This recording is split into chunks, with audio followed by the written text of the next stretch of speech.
Hello everyone, how are you all doing? So my name is Florence Amadi and I'm also known as the Agro-influencer.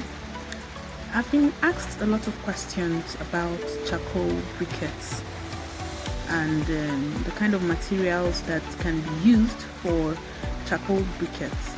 So I'll be giving you a list of about 10 to 15 waste materials that you can use to produce charcoal briquettes.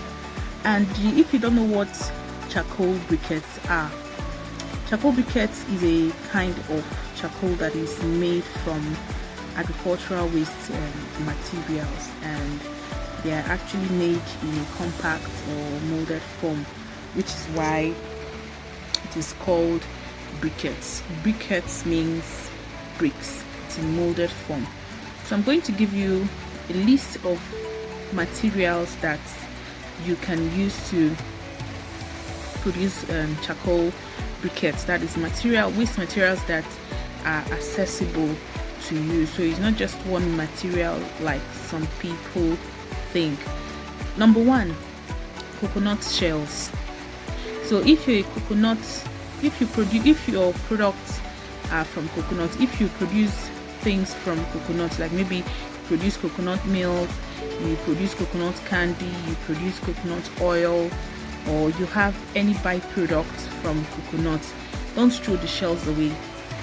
The shells can be used to produce charcoal briquettes, and that is actually an additional income for you. Number two is palm kernel shells. So if you're an oil palm producer, if you're into oil palm processing, also know that the shells shouldn't be thrown away. Yes, I know that there are other uses for the shells, but using those shells to produce charcoal briquettes would increase your income, and you won't litter your workspace with palm kernel shells. So you can also look into that. Then the third one is rice husks. Those that are into rice processing, for example, check out the states that are into rice processing. I know Benue, I know Ebonyi State, and other states up north that are into rice processing. So you can use rice husks to make charcoal briquettes. So there's no need throwing them away. There's no need for them causing environmental issues, being toxic to the environment and being an environmental hazard. You can reduce the risks of, so you can reduce the level of pollution that is caused by this waste material. So rice husks is the third material, that's agricultural waste material that you can use to produce charcoal briquettes. And the fourth one is granite shells. Yes, the granite shells that you know of. When you eat granules, the shells could be used to make charcoal briquettes. So if you're into granite production, you can also look into that. Then the fifth material that you can use is maize cobs. So after you've harvested maize and you've taken out the maize, the cob would remain. So don't throw it away. The cob can actually be used to make charcoal briquettes. I think this is the fifth one and I'm mentioning.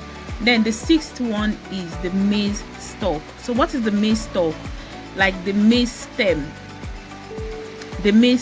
So after harvesting the maize, there's no need for you to set your farm on fire. There's no need for that. So all you have to do is just uproot the maize stalk and dry them, because every material has to be properly dried before you produce charcoal briquettes. So the maize stalk can also be used to produce charcoal briquettes.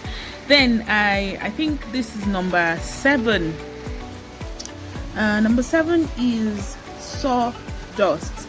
So sawdust is one of the materials that I use in producing my charcoal briquettes, because as a poultry farmer, I heat up my poultry pen, especially my brooder pen, whenever I bring in new birds. So the use of charcoal aids me in producing charcoal briquettes for my brooder pen. So if you have access to to sawdust, you can also produce charcoal briquettes. Then the 9 or 8, the 8th item you can use is feces or manure. Even human feces too can also be used in making charcoal briquettes. Even poultry manure, cow dung, or pig manure, they all can be used to make charcoal briquettes. So there's a process to it. It has to be in a dry form, and there are several processes that lead to creating or producing charcoal briquettes using manure or human feces. So those ones too are part of the waste materials that you can use to actually produce charcoal briquettes. Then the 10th item is cassava peels. If you're into cassava processing, we have the peels. Yes, I know that the peels can be used for animal feeding, but you can also use those peels to also produce charcoal briquettes. But like I said, all of it must be in dry form. All the materials must be in dry form, and you have to follow the processes. So if you desire to learn how to produce charcoal briquettes, I have an ebook, I have a guide, or let's say I have a guide that can help you to achieve charcoal briquette production using simple tools. Charcoal briquettes can be also made using machines, but as a beginner, if you desire to have basic knowledge on how to produce charcoal briquettes from the comfort of your home without any trouble, without so much stress, easy way to produce it, I have a guide for you, and that guide comes with video tutorials and audio to help you make your first charcoal briquette. So if this is something you want, I'm going to post the link on how to get this material. You're going to find the link in my bio, or in the caption, or in my description. You would find the link on how you can get this ebook. And if you need more information, if you need more clarity, or if you need more details on how to go about this is my number that is showing on your screen right now. You can contact me on WhatsApp, or you can send me an email. I'm going to also post my email address in a description of this video. So if you need any help with that, just send me a message through this number or through my email address. Thanks for watching. Bye bye.